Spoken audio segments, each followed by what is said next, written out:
Hi నమస్తే welcome back to our channel Swapna creative works. ట్రైన్కి ఎక్కడికి వెళ్ళిపోతున్నాం అనుకుంటున్నారా? శ్రీకాళహస్తిలో పూజ చేయించుకుందామని అయితే విజయవాడలో ఈవినింగ్ 7కి 6:30 ఆర్ 7కి ట్రైన్ అయితే ఎక్కామన్నమాట. సో ఎక్కాక కొంచెం టిఫిన్ అయితే చేసేసి మాకు వచ్చిన సీట్స్లో మేము పడుకున్నాం అనమాట. సో రెస్ట్ తీసుకుంటే మార్నింగ్ 3 o'clockకి అట్లా వెళ్ళిద్ది కదా ట్రైన్ అనుకుని అయితే పడుకున్నాము. సో నాకైతే నిద్ర వచ్చేస్తుంది అనమాట. అందుకే గుడ్ నైట్ చెప్పేసి అయితే పడుకున్నాను. సో అక్కడికి వెళ్ళేటప్పటికి మనకి కరెక్ట్గా మన శ్రీకాళహస్తిలో డైరెక్ట్ ట్రైన్ లేదండి. సో ఇది వచ్చేసి రేణిగుంట వరకు ఉందన్నమాట. సో రేణిగుంట వెళ్ళేటప్పటికి కరెక్ట్గా 2 o'clockకే దింపేశారనమాట. 2 o'clockకే దిగి సో ఫస్ట్ అయితే శ్రీకాళహస్తి వెళ్ళిపోదామా లేదంటే ఫ్రెష్ అయ్యి వెళ్దామా అని ఒక 1/2 hour అయితే డిస్కషన్ చేసుకున్నాం. సో ఇదనమాట మేము వచ్చిన ట్రైను.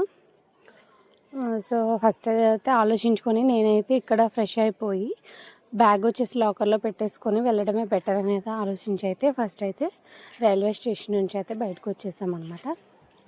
సో ఎటు వెళ్దామని ఆలోచించుకుంటే బయటకు వచ్చేసి పక్కన వాష్రూమ్స్ ఉంటాయి కదా, అక్కడైతే మనం ఫ్రెష్ అయిపోయి బ్యాగ్ అయితే మన లాకర్ రూమ్లో అయితే పెట్టేసాము. ఫస్ట్ మంచిగా ఒక కాఫీ అయితే తాగేసి బస్ స్టాండ్కి అయితే వెళ్ళిపోయాం అనమాట. ఇక్కడ రేణిగుంటలో బస్ స్టాండ్ ఉన్న రైల్వే స్టేషన్ పక్కనే ఉంటాయి. సో మీరు కొంచెం ఆటోలు ఎక్కుకుంటా కొంచెం వాకబుల్ డిస్టెన్స్లోనే ఉంటుంది అనమాట, వెళ్తే సరిపోతుంది. సో అక్కడైతే రేణిగుంటలో బస్ ఎక్కేసి అయితే డైరెక్ట్గా శ్రీకాళహస్తి అయితే వచ్చేసాం అనమాట. సో అక్కడి నుంచి అక్కడికి దగ్గరే అనమాట, ఒక 1/2 hour జర్నీ ఉంటుంది. సో దిగేసాం మేము శ్రీకాళహస్తిలో.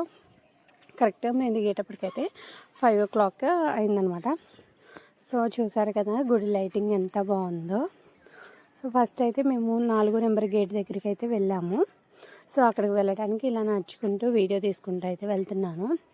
సో ఇక్కడికి వచ్చి పూజ చేపిస్తే చాలా మంచిది అని అయితే అందరి నమ్మకం కదా. మేము కూడా అలానే ఒక కోరిక అనుకుని అయితే ఇక్కడికి వచ్చి పూజ అయితే చేపిస్తున్నాం అనమాట. సో నడుచుకుంటూ అయితే వెళ్ళేసి 4 నెంబర్ గేట్ దగ్గరికి అయితే వెళ్ళాము. వెళ్ళి ఇప్పుడు మన టికెట్స్ కోసం క్యూలో నిలబడే అవసరం లేదండి. QR కోడ్ ఎంటర్ చేసేసి అయితే మన ఫోన్లోనే బుక్ చేసేసుకొని టికెట్స్ మనం ఒక స్కాన్ చేసుకుంటే సరిపోతుంది అనమాట. స్కాన్ చేసేసుకొని తీసేసుకొని ప్రింట్ తీసుకొని వెళ్తే సరిపోతుంది. సో వెళ్ళే దారిలో అయితే గుడి నమూనా ఉందన్నమాట. ఎక్కడ ఏ గుడి ఉంది, మన టెంపుల్ సరౌండింగ్లో ఎక్కడ ఏ గుడి ఉంది ఏంటి అనేది దాని వివరంగా రాశారు. సో వెళ్ళేసి అయితే పూజ చేయించుకొని దర్శనం అయితే చేసేసుకొని 7 కల్లా మేము బయటకు వచ్చేసాము. 7కి వచ్చి చూసేటప్పుడు చూసారు కదా గుడి గోపురం జనం ఎలా ఉన్నారు. సాటర్డే అయితే ఫుల్ రష్ ఉందండి. మేము వెళ్ళింది సాటర్డేనే అనమాట. మాకు తెలీదు రష్ ఉంటుందని అయితే, కానీ తొందరగానే అయిపోయింది. అంటే ఎలా అంటే ఇప్పుడు ఆన్లైన్ సిస్టమ్ వల్ల అయితే టికెట్స్ తొందరగా వచ్చి తొందరగా అయిపోయింది అనమాట. సో ఇది వచ్చేసి గుడి దగ్గర గోపురం. మన డైరెక్ట్ ఫోన్లు లోపలికి ఎలా ఉన్నాయి, కానీ పూజకి వెళ్ళేటప్పుడు మాత్రం పూజకి ఎలా ఉన్నాయండి. మన దర్శనానికి వెళ్ళేటప్పుడు మాత్రం ఫోన్లు అక్కడ కౌంటర్ దగ్గర అయితే పెట్టేయాలన్నమాట. సో ఇది వచ్చేసి అయితే గోపురం గుడికి లోపల ఉన్నారనమాట స్వామి. శ్రీకాళహస్తి ఆల్రెడీ స్టోరీ అందరికీ తెలిసే ఉంటుంది కదా, సో అందుకే నేనైతే ఎక్స్ప్లెయిన్ చేయట్లేదు. ఇక్కడ రాహుకేతు పూజలు బాగా జరుగుతాయి అన్నమాట. ఇది వచ్చేసి గుడి పక్కనే ఉంటుంది, స్వర్ణముఖి నది అనమాట. ఇక్కడి నుంచే మన స్టోరీలో ఉన్నట్టు ఏనుగు వాటర్ తీసుకెళ్ళి ఆ శివుడికి అభిషేకం చేస్తూ ఉంటుంది అనమాట. సో ఇక్కడికి వచ్చి కూడా నదీ స్నానం చేస్తే చాలా మంచిది అంటారు. ఇప్పుడైతే వర్షాలు సరిగ్గా లేవు కాబట్టి వాటర్ అంతగా లేవండి. సో ఇక్కడ నుంచి గుడి వ్యూ పాయింట్ అయితే బాగా కనిపిస్తుంది.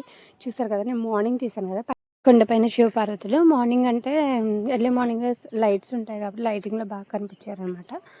సో ఇదైతే ఇక్కడికి వచ్చి మనం రాహుకేతు పూజ చేయించుకుంటే మన జాతకంలో ఉన్న మనకు తెలియని దోషాలు ఉంటాయి కదా, అవన్నీ పోతాయని ఇక్కడ ప్రత్యేకమైనది అనమాట. కంపల్సరీ ఇక్కడికి వచ్చి అందరూ పూజ అయితే చేయించుకుంటే చాలా మంచి జరిగిద్ది అంటారు. వీడియో మీకు ఎలా అనిపించింది కామెంట్ సెక్షన్లో కామెంట్ చేయండి. Please subscribe to my channel. Thanks for watching.